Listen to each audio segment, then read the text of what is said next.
Uma diarista foi até uma delegacia para denunciar o marido e pedir uma medida protetiva.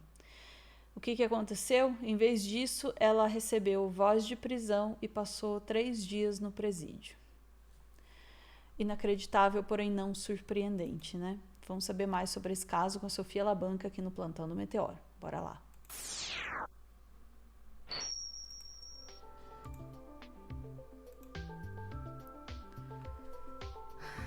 Eu não vou começar falando, porque senão eu já pistolo, Sofia. Vou deixar você falar antes. Vamos lá, Ana. A gente está falando da Débora Cristina da Silva Damasceno, né? Uma diarista lá no Rio de Janeiro. Ela foi até uma delegacia no Rio para denunciar e pedir uma medida protetiva contra o próprio marido, que teria agredido. E quando ela chegou na delegacia, ela recebeu voz de prisão por causa de uma homônima. A polícia estava procurando uma mulher chamada Débora Cristina Damasceno, sem o da Silva, em Minas Gerais, né? Um pedido da Justiça de Minas Gerais por tráfico de drogas. E, mesmo tendo essa diferença aí do nome, prenderam a diarista no Rio. E ela passou, Ana, 3 dias na prisão. Ela avisou que não era ela, a família avisou que não era ela, e mesmo assim levaram 3 dias para tirar ela do presídio. Vamos lá. Meu nome é Débora Cristina da Silva Damasceno, para ninguém esquecer. Acabei de sair do presídio, onde eu fiquei 3 dias, porque eu fui na delegacia prestar uma queixa de agressão contra minha esposa, que a gente estava numa festa, acabamos se desentendendo.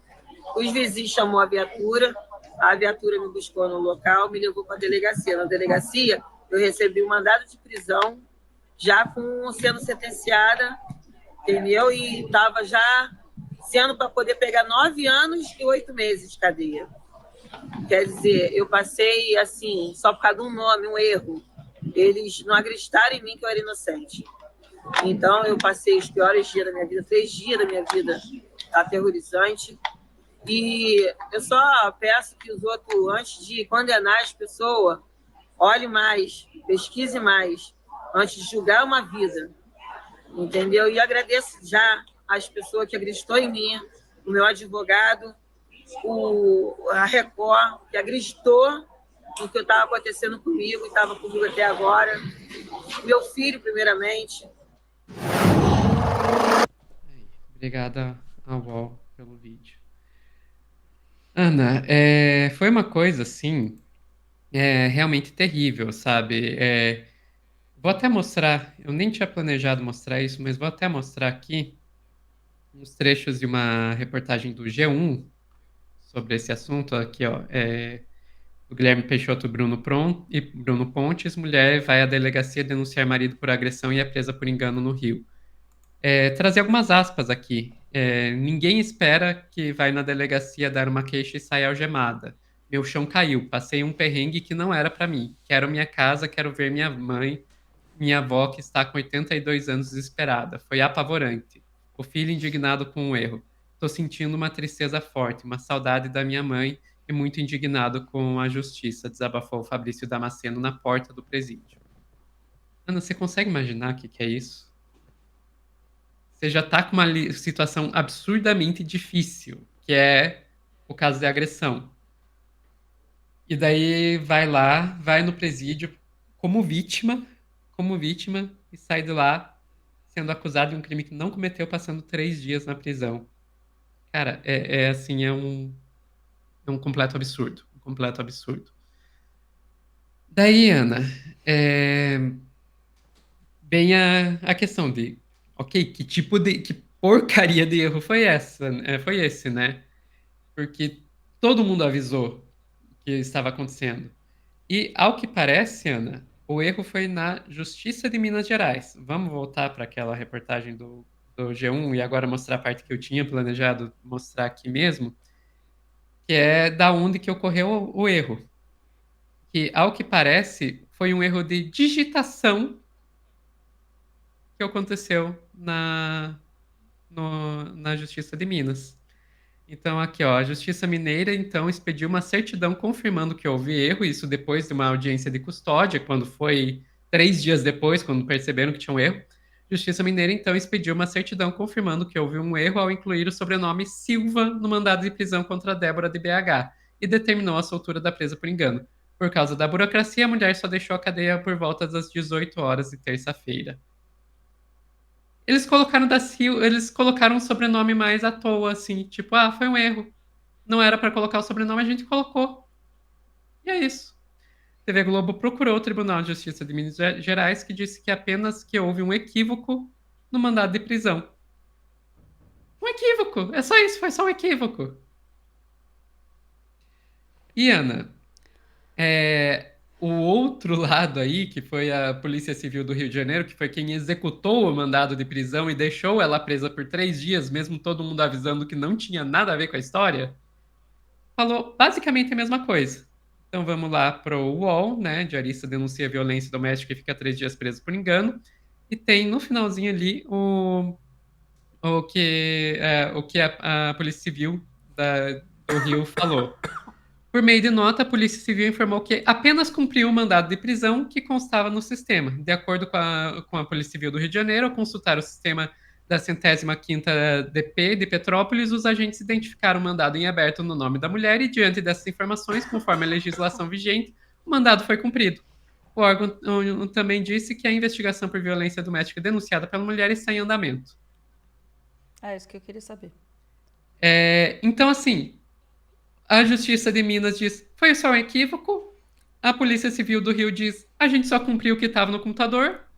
E a pessoa que passou 3 dias na cadeia, sendo que era vítima de uma violência, e foi lá denunciar ser vítima de uma violência, essa que se dane, né? O advogado da Débora já falou que vai processar, né? Que vai pedir uma indenização diante disso. Mas aí, Ana, desculpa ser a portadora de má notícias aqui, mas não existe garantia que ela vá ganhar esse processo. Porque tem um caso anterior que aconteceu em 2022 na Paraíba, que acabou dessa forma aqui. Estado não indenizará homem preso por engano. É um caso que aconteceu em 2022, que o juiz de direito Antônio Eugênio Leite Ferreira Neto, da 2ª Vara Mista de Itaporanga, na Paraíba, negou a indenização por danos morais a um homem negro que foi preso por engano em razão de ser homônimo do acusado do crime. O magistrado considerou que o fato é grave, mas faz parte de uma eventualidade da vida. E daí o autor ainda terá que arcar com os custos e honorários. Então, assim, é impressionante. A gente basicamente tem uma justiça e uma polícia. Gente, joguem homônimo preso no Google e vocês vão ver que esse tipo de caso é muito mais comum do que as pessoas imaginam. Isso acontece o tempo todo. O tempo todo. Então a gente tem uma justiça que sai prendendo qualquer um, a polícia que sai executando a ordem de prisão de qualquer um, e você ainda corre o risco de, depois de passar por esse trauma, ainda ter um juiz que diz que é uma eventualidade da vida.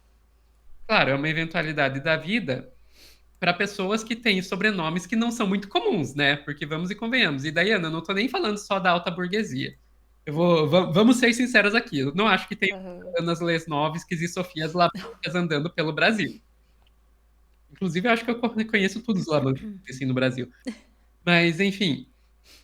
Agora, quando você vai falar aí de pessoas que, infelizmente, a realidade é que, sim, classe social mais baixa, existe sobrenome de classe social mais baixa, e tem esses sobrenomes, esses nomes mais comuns, essas pessoas que estão correndo risco.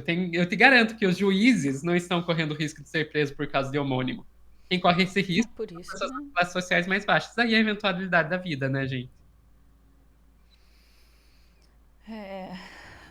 Sofia, tem muita coisa assim nesse caso que me deixa. Desculpa, eu tô com uma coceirinha na garganta. Que me deixa confusa, assim, como isso é possível. Quer dizer, não deixa confusa não, porque eu imagino como que isso é possível. Vanessa tá perguntando aqui no chat, e outros documentos? Ninguém bateu o olho? Porque o mandado só tem o nome? Não tem outros documentos da pessoa? Ninguém foi atrás? Ainda mais que a pessoa está dizendo, não sou eu, né? E tá apontando aqui, ó, o nome é diferente e tal. Né? Não tem outros documentos? Aí tem outras questões aí, né? O Lucas traz aqui, né? Presunção da inocência só existe para rico, mesmo que ele seja culpado, né? O pobre não. O pobre está dizendo que não é ele, não, só pode estar errado. E aí tem o último ponto aqui do Bruno Ximenes no chat. Foi prestar uma queixa de agressão e recebeu a agressão como retorno. E esse é o meu ponto, né? Nenhuma mulher tá em segurança nunca, em lugar nenhum. E especialmente quando vai denunciar alguma violência. Tá? Parte-se do princípio que essa mulher não é confiável. Tá? E eu vou arriscar dizer aqui que, neste caso, isso pode sim ter um peso também. Quando se olha para essa mulher, se olha para ela já de antemão, por princípio, com desconfiança. Tá? Então, qualquer coisa que ela diga não é levada em consideração, porque ela está indo denunciar uma agressão. Ela é barraqueira, ela está querendo sacanear o marido. Já entra, uma mulher vai fazer uma denúncia, ela já entra de partida como alguém que não é digna de confiança. Então, isso eu diria que certamente é um fator ali também para ela entrar nessa situação. Claro, tem outras pessoas que também sofrem a mesmo tipo de problema aí com homônimos e que não é nesse caso. Mas nesse caso dela aqui, eu diria que é um fator, sim.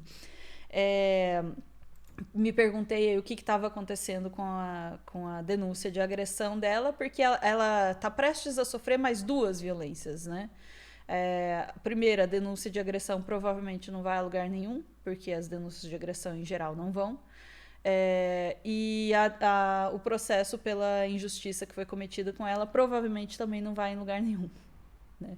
E aí vocês se perguntam... E daí tem mais uma coisa, né, Ana? Como é que o marido que a agrediu vai recebê-la depois dela ter ido na delegacia denunciar?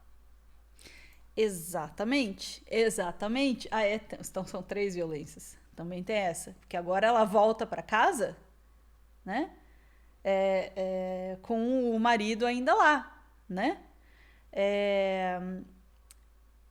E aí vocês se perguntam por que é que as mulheres demoram para denunciar. Você se pergunta por que é que muitos casos de violência contra mulheres e crianças não são denunciados. Não basta a gente fazer campanha de denúncia, não basta. Isso é uma coisa que eu tenho levantado muito, assim, não basta fazer campanha, denuncie, diz que não sei quanto, tarará, não adianta nada se depois da denúncia o que você tem é isso daí. Uma delegacia não é um ambiente seguro para uma mulher. Enquanto não for, não adianta fazer campanha de denúncia. Né? De novo, não estou dizendo que não é para denunciar. Denunciar, sim, protege os agressores e os abusadores.